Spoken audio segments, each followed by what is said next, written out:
Salut, j'espère que vous allez bien. J'ai vécu une scène du côté d'Hawaï. Je voulais partager mon expérience avec vous. Je suis allée à Hawaï pour livrer les écorces de coupure de lait à une maman que je connais bien. Parce que moi, j'ai habité là-bas. Si vous vous souvenez bien dans mes histoires, je vous dis souvent que j'ai commencé à soigner dans ma chambre là-bas du côté d'Hawaï. Moi, j'ai habité à Hawaï. Du coup, je connaissais un peu comment marcher là-bas pour donner à la femme là, ses écorces. Donc, quand elle m'a indiqué, je me suis retrouvée. Lorsque je suis arrivée là-bas, elle n'était pas à côté. Donc, je suis d'abord partie. Il y a un petit restaurant des musulmans là. Ça s'appelle où c'est le Sahel, quelque chose comme ça. Je suis partie là-bas pour boire le daiquiri. Je me suis assise. J'ai pris le daiquiri. À côté de moi, il y avait des jeunes filles. Quand j'ai commencé à boire mon daiquiri, il y a un jeune monsieur qui est entré. Il a commandé un plat de héros. Il a mangé son plat normalement. Après, il est sorti. Les jeunes filles qui étaient à côté de moi ont commencé à causer et à parler. Et bizarrement, elles parlaient de ce monsieur. Il y a une là qui disait que c'est son ex. Que si le gars là est débraillé aujourd'hui là, qu'il n'a rien, c'est à cause d'elle. Pourquoi? Parce que elle avait pris ses ongles et ses cheveux. Elle est partie travailler avec. C'est comme ça que son autre gars lui avait ouvert le snack. Elle a ouvert un grand snack.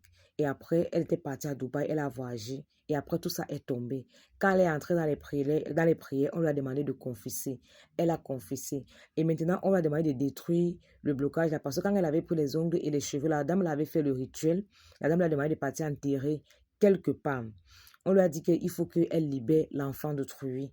Lorsqu'elle est partie chez la femme qui avait fait le travail là, quand elle est partie là-bas des années plus tard, quand elle arrive là-bas, elle s'est rendue compte que la dame là était déjà décédée. Maintenant, pas moyen d'arranger la situation. Elle ne sait quoi faire. Lorsqu'elle voit le monsieur là, elle a mal parce qu'elle sait que c'est à cause de sa faute. Déjà que j'ai d'abord trouvé un geste assez bizarre. Quand le monsieur là est entré directement, la fille a mis le cache-nez. C'est quand elle racontait l'histoire que j'ai compris qu'elle ne voulait pas que le monsieur la reconnaisse. Vous savez que les bancs d'Akirelas, nous sommes souvent collés, collés, collés, collés.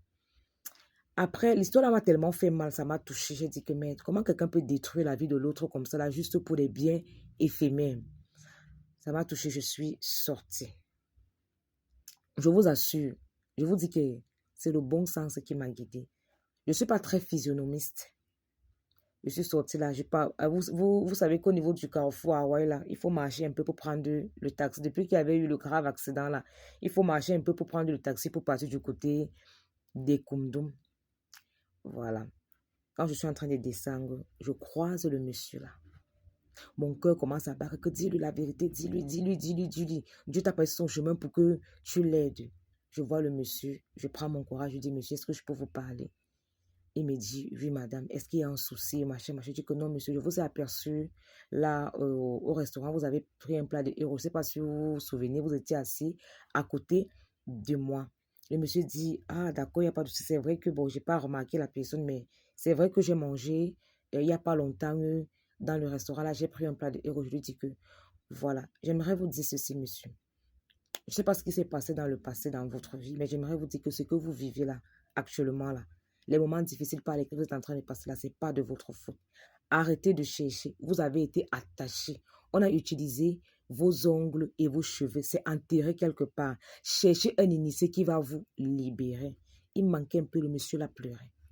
Il me dit que ma fille, je cherche une raison valable depuis pour commencer à côtoyer parce que lui, il les appelle les marabouts, les guérisseurs, les trucs comme ça là, parce que je suis chrétien.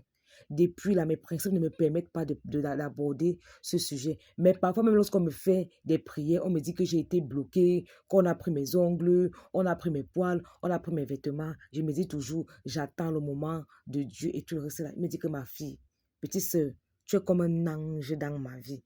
Parce que tu viens de me débloquer le cerveau. C'est que je cherchais une raison. Donc, il fallait que quelqu'un me parle comme ça directement. Quelqu'un qui ne me connaît pas, quelqu'un qui ne m'a jamais vu, qui ne sait rien de moi. Que cette personne me parle de mes points pour que je comprenne qu'il est temps que je prenne ce chemin-là.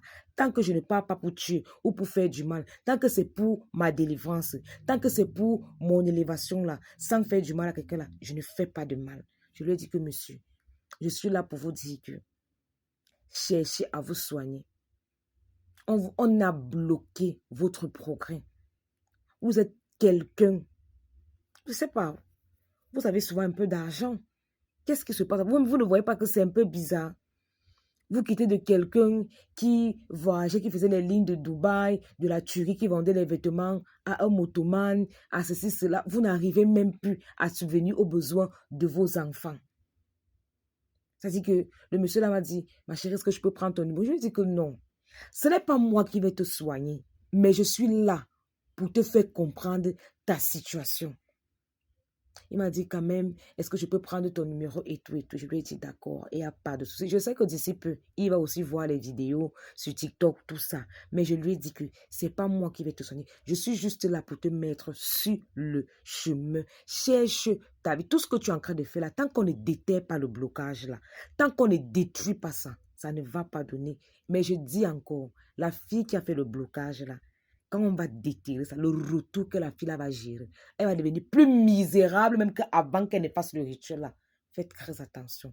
La vie, c'est graduellement. Le succès, le progrès là, quand on est trop pressé là, il y a toujours les conséquences. On ne dévie pas la nature.